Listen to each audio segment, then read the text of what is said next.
welcome to my kitchen. This is Kelly. Tonight for dinner is pork chops, fried potatoes, and Brussels sprouts. I'm going to start off with 5 russet potatoes. I'm going to peel them and then I'm going to slice them. I have my potatoes peeled and rinsed. I washed them off. I'm going to go ahead and slice them, thinly sliced, just like that.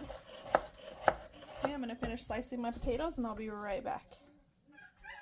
Okay, so I have my potatoes all sliced up and I gave them another rinse to get some of the starch off. And now I'm going to add a teaspoon of salt, a teaspoon of Greek seasoning, which I'll show you what that is. It's the Cavender's Greek seasoning. Oops, I put that in there. And then a half teaspoon of pepper. I'm just going to mix that right here into the potatoes. I usually use paprika, but I don't have any paprika today, so this is what we're working with. And I got my skillet over here heating up on medium heat with about a tablespoon of oil on the bottom, maybe 2 tablespoons. You can use avocado oil, any kind of oil that is high heat. That's what I'm using. Got this all mixed in, so I'm going to go ahead and add my potatoes to the pan. They should be hot. I'm going to fry our potatoes.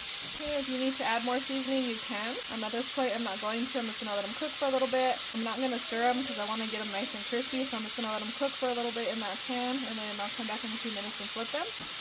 Okay, right here I have 5 center cut pork chops. They're bone in. And in this bowl I have a quarter teaspoon of pepper. Quarter teaspoon of pepper, a teaspoon of salt, a tablespoon of garlic powder, a tablespoon of onion powder, and a tablespoon of this wood-fired garlic tenders. I'm going to go ahead and rub this on my pork chops. And I would normally add paprika here too, but I'm out of paprika. So my potatoes are cooking over here. I flipped them once already. You probably got to cook them for about 20 minutes or so. You don't want to over flip them because then they'll turn to mush. So kind of let them sit there and do their thing and brown. And I'm also going to dredge these in flour, and I'm going to season the flour with the same seasonings that I'm putting on these pork chops. Okay, so they're all seasoned on every side. Oh, I forgot that one. Hold on. Okay, in this bowl I have about a cup of flour. So I'm going to add about, a teaspoon of salt. So I'm just going to shake it in there. You can just do it to your taste. If a teaspoon's too much for you, or if there's not enough salt, just adjust it to your taste. Add a half teaspoon of pepper. We're going to use some of this wood-fired garlic again, and do about a teaspoon of that. And then I'm going to go in with a teaspoon of onion powder again. And you want your flour in colors. You don't want a bland flour. You want some flavor in there. So mix it up. If you can't see seasonings in your flour, add more. Okay? Our flour is nice and seasoned. Okay? And I have about a ½ inch of oil in my skillet over here heating up. So I'm going to dredge my pork chops in my flour. Get them nice and coated. Okay, here's a skillet where I'm going to cook my pork chops. I know it's old. I need to buy new skillets.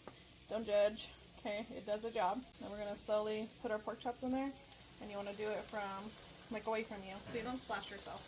Okay, we're going to go with the next pork chop. We're going to coat it, and then we're going to continue cooking our pork chops. I'm going to let them cook for about 4 minutes, and then I'm going to flip them. This is how my potatoes are looking. They're starting to get nice and brown. When I flip them, I just go under and flip them over. And I'm just going to let them keep cooking until they're pork tender, and they got a nice golden brown crisp. It's still a little crispy. Okay, I have my Brussels sprouts here. My pork chops are cooking away still. My potatoes are cooking. I'm going to go ahead and get these started. So I'm going to clean them. What I do is I remove the outer leaves, like the first couple of layers. And remember, when you work with raw meat, wash your hands. I've washed my hands and I've put on new gloves. So these gloves kind of suck trying to get these layers off. Okay, so pull our layers off, like so. We're going to do that to all of these. Just pull a few outside layers off. Okay. And then once I get all of them peeled, I'm going to take these and I'm going to cut the stem. I'm not going to cut it all the way down, but I'm going to trim it. Trim the stem. And then you want to cut these in half, like that. Okay. We're going to air fry these. We're going to do the same here. Cut the stem off a little bit, cut it in half. When you have bigger ones like these, you want to cut them in quarters. Okay. I'm going to finish cutting these, or trimming the, I'm going to finish cleaning these and washing them and cutting them, and then I will be back. Okay, I have my Brussels sprouts. They're all cleaned. And I cut the end of the stem off, and then I cut them in half. You don't want to cut too much of the stem off because then they'll fall apart, and you don't want that happening. So I'm going to go ahead and put a little bit of avocado oil. Okay. About, a quarter teaspoon of salt. You can season to your liking. I'm probably going to put about a quarter teaspoon of pepper. Okay. I'm going to put a quarter teaspoon of garlic powder. About a teaspoon, I guess, or a quarter of a teaspoon. No, let's go with a ½ a teaspoon of garlic powder, ½ teaspoon of onion powder. Okay, just going to toss these in the seasoning really good.